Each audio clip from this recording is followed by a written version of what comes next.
Hi there, I'm Coach Craig Kenneth. And I'm Coach Victoria. And in this video, we're going to be talking to you about 7 signs that an avoidant loves you. This is important. Sometimes it's hard to tell. You're like, I'll take one. Right. I'm begging you. Just one. Before we get into it, I did want to say that Craig and I are available for coaching. So if that's something you're interested in, you can head to our website and book from there. Absolutely. You know, if you're dating an avoidant, it can be really hard at times because we have these ideas in our mind of how people are going to express themselves and communicate with us, how they feel and share things. And a lot of times avoidants really struggle in the way that they do that. So you may feel a lot of times that they don't care about you. Okay. Now, sometimes they don't care about you. There are people that have personality disorders and have serious mental health problems, and they are very selfish and more towards the narcissistic side. But for the most part, many of you dated avoidants that do care about you, right? But this is very important, okay? I want to preface this whole video by saying, if you want to see these signs from an avoidant, they cannot feel pressured. Okay? You have to allow them the space to express these things. If you are pressuring, they're not going to feel like they can open up, right? Mm-hmm. Exactly. And I always think about that analogy of a horse that's in a cage. And so there's this analogy where if the cage is closed, the horse will start to act out. It will try to break out of the cage. But when the door is open, the horse is a lot more relaxed to be in the cage or out of the cage. Wow. Good point. So if you're creating that atmosphere where there is no pressure, where a person doesn't feel forced to behave in such a way that they love you, they don't feel forced to show you that affection that you need and want, then they are more likely to be able to naturally show you with their own willingness, which is ultimately what you want. Many of you who are more anxious will ask for some things that you need in a relationship, be like, well, I shouldn't have to ask. The other person might be saying, well, you asked, how else would I know? Yeah. So there's a lot of different dynamics that can happen when you are wanting to see if your avoidant partner truly cares. And this is what we want to talk about. A lot of times it can be subtle. A lot of times it can be hard to discern. But we're hoping that some of our tips today can help you. Yeah, I think we got some good ones here for you, okay? And I know a lot of people would like this one, so we have a similar video on the main channel, but I thought, you know what? A lot of people are really going to wonder about this, and I thought it'd be great to go on and talk about it again in another video, okay? So number 1, this is a big one. When an avoidant lets you into their home and stay there, right? A lot of times they are very territorial. They don't like people in their space. And for them, it's a big deal to allow you in this place where it's like the only place they feel safe. A lot of times they say that. This is my place of safety. They say almost word for word similar things. Like I can't allow people into this place where I want peace. Peace is so big for an avoidant. And so when you are welcome into that space, they really are anxious about it, and you got to stay chill, right? And it's a big deal because if you think about it, your home is a vulnerable place. It's the way you live. When you are inviting someone into your home, you're inviting potential criticism about how you live, potential unwanted advice about how you should set up your space and your sanctuary. Redecorating it. Yeah. So it's quite a big deal. You're showing someone where you live, your day-to-day, and it can feel very vulnerable. Yeah, and a big part of that is you're disrupting their routine. They have this routine, the way they like to do things. They feel in control. They feel like this is the way it's going to be done in my place. And even doing tiny little things that they don't like are really going to get on their nerves. Right. And this is not to mean that every person who's more avoidantly attached is a perfectionist or has a spotless place. No, sometimes it's an organized chaos. Yeah. But meaning that they can be very, like you had said, territorial about certain things, possessive about certain things, because they had to learn to rely on themselves. So this mindset of being able to share, being very laissez-faire with their things, you might not see as often with the avoidant attachment style. Yeah. You left the dish towel out again. Right? I mean, it's true. All right. What's the next one? All right. That they are willing to negotiate. So you will see someone who might be more avoidant be willing to compromise. And this is a big deal because a lot of times avoidance will come into relationships with this mindset of this is going to end somehow. Mm-hmm. So sometimes in a relationship with an avoidant, you might realize, man, they're not investing a lot. They're not putting in a lot of effort. And so when you do start to see an avoidant start to invest a little bit, start to negotiate, okay, maybe I'll do something that maybe is not my cup of tea, but because you like it, I will do it for you. Yeah, that's a big thing. For them to do something that you like doing, but they don't like doing it, that's like, whoa, I'm being inconvenienced with my time to do something you like. Right. And for them, it's a stretch. I know that much of what we're talking about might seem like bare minimum, and a lot of times it is. So it does take a certain type of person to be able to be in a relationship with someone who's more avoidant. Our hope is that they're also working through these things so that things like negotiation and compromise can be foundational and not have to be this big stretch. But if we're looking for signs that someone who's more avoidant does care for you, you have to realize that for them, stretching themselves might look like some of the things that we're talking about. Yeah. So this is a big deal. They might also be patient about the things they don't like about you. This is a big one. Because we talk about this all the time, how avoidance can be scrutinizing every little thing about you to find the one reason to end the relationship, the one excuse to be able to distance and to sabotage themselves. They're looking for that reasons why it won't work. Exactly. And that's just some of that self-defeating mindset that comes along with the avoidant attachment style. So if there are things that they don't like about you, they're able to be accepting of your flaws. That's showing some signs of their true investment. Of course, once again, I want to reiterate that a lot of this is bare minimum. We want you to be with a partner who accepts you. All right? This is from the avoidant perspective. Keep that in mind. Yep. Okay. The next one. Practical help. This is big. When an avoidant cares about you, they often don't express it through their words. They express it through their actions. They know things that you need done in your life, and they help you with it. They may see that your house needs to get cleaned, so they come clean it. Or something needs to be fixed, so they fix it. And they offer to fix it, and they go to the store to get the parts to fix it, and they help you fix it.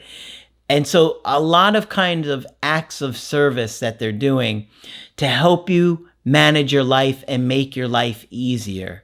Any little chore they can think of, maybe they mow your lawn or they fix something outside. That's a big sign that an avoidant cares about you, and they won't say it with their words. Oh, I miss you. I love you so much. But they show you with those actions. Right. Avoidants tend to have more acts of service type of love languages.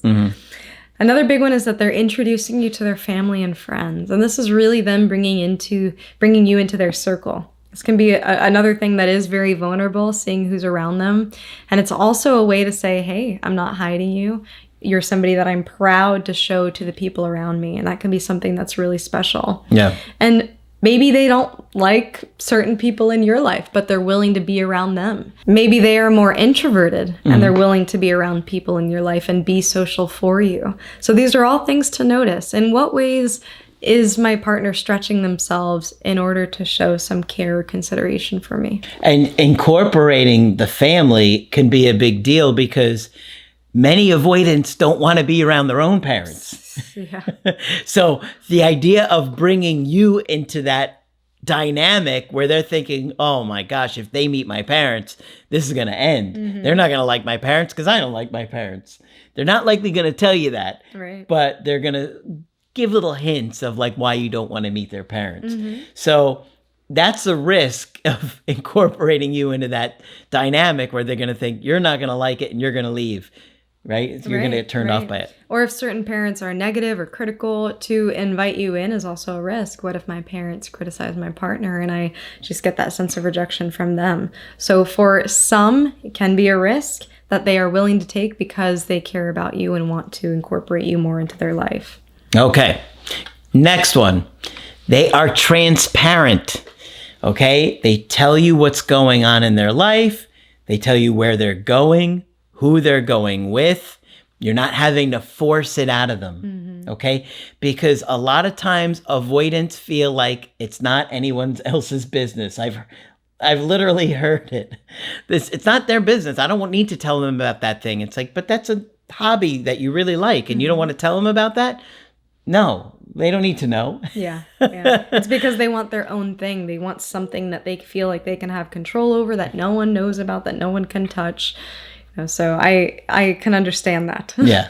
But if you're telling them the details of the times and the places and who is going and they're transparent, that's a good sign that they really love you.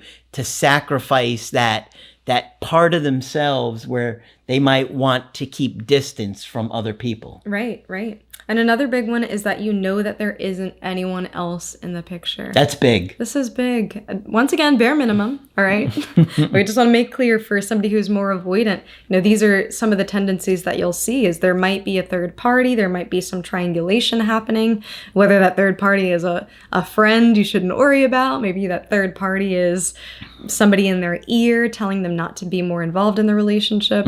So if you're getting that sense that it's just me and my partner and they are transparent about the other important key figures in their life, that is showing signs that they do care about you and are actually that relationship, that connection to you, them feeling love for you is something that's healing.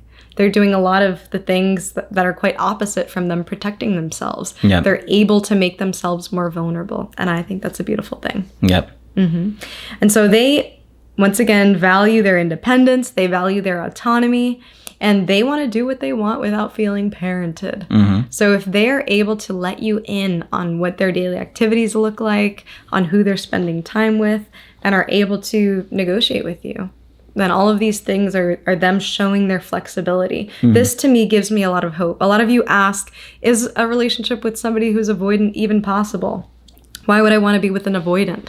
But we're sharing these things with you because we've seen it happen. Yeah. We've seen what others have been able to do. We've seen those who are very avoidant be very much in love and show a lot of security because of that. Taking that pressure off of them really allows them the space to show these things, which is why I really emphasize that at the start of the video. Because if you're pressuring them, it doesn't allow them to do these things. Right. Okay? You're not giving them enough time to do it.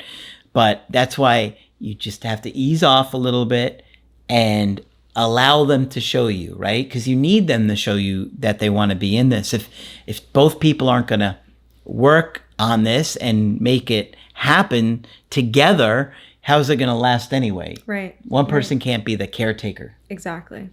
And I also want to say that not everybody has these skills.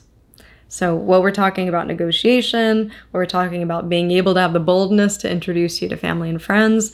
If you are seeing that in your relationship, your avoidant partner isn't doing any of these things, we don't want to jump to conclusions and say, well, that means that they don't care at all or they never loved me. Yeah. These are also skill sets. So just to consider that. These are some signs that they might be stretching themselves, that they might be acting in extraordinary ways in order to show their love for you. But in other cases, someone can have a very deep love for you, but have no idea how to show it. Yeah. So keep that in mind. But, one of the things that we're trying to emphasize on this point is that even though there's a lot of times where you may not know what's going on with them, where they're at, what they're doing, you're not seeing suspicious activity. Okay? Because there are some avoidants that are distant and they're gone for days, but then you're with them and you see a bunch of text messages from the opposite sex. They're going places late at night, doing things that look suspicious. And, we did a video probably a month or so ago about a woman, and we were sharing all these suspicious things that her avoidant was doing. And she was like, I'm surprised you thought he was cheating. And I think I said at the end of the video, I'm surprised you thought I was surprised I was cheating. I was like, what? Yeah. You were surprised that I thought that he was cheating? Like, it seemed pretty obvious. I see. I mean, there was a lot of really bad behavior here. It was really bad too. But when you don't see any other people in the picture and you just, I don't know, you don't have that gut feeling. Now, it doesn't mean it's not possible. I'm just saying it may be more likely that they're not really talking to anybody else or interested in anybody else. Yeah. Okay. Yep. And another point that we want to drive home with this too is that love is not enough. So you might notice these signs that your avoidant partner does love you. That's true. You may not. But regardless, these are some of the things that you want to see in order for a relationship to happen. For an avoidant to be able to have a healthy connection with you, they're going to have to stretch themselves in certain ways to be able to meet your needs too.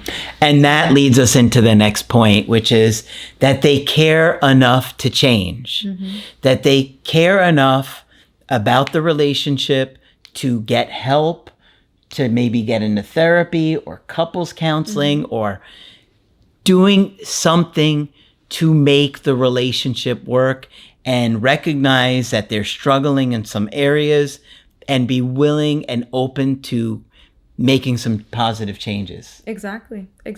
And a lot of these things are behavioral. A lot of these things can be changed. Yep. So we want you also to have hope in this too. If you are dating somebody who's more avoidant, maybe you have a crush on somebody who you think might be more avoidant, there is hope, but think about what your bare minimum is. Think about how this person is showing love. Think about what works for you and what doesn't. That's right. Everybody has different needs, and you have to figure out what is okay for you and not okay for you. But hopefully this one's been helpful for you. Of course, if you want to get our help personally, you could do that on my website, askcraig.net. I do email coaching and I do Skype. Coach Victoria is also available for Skype coaching. I'm here whenever I can help. Just click on her name on the top of the website to schedule with her. But that's it for this video. I'm Coach Craig Kenneth. And I'm Coach Victoria.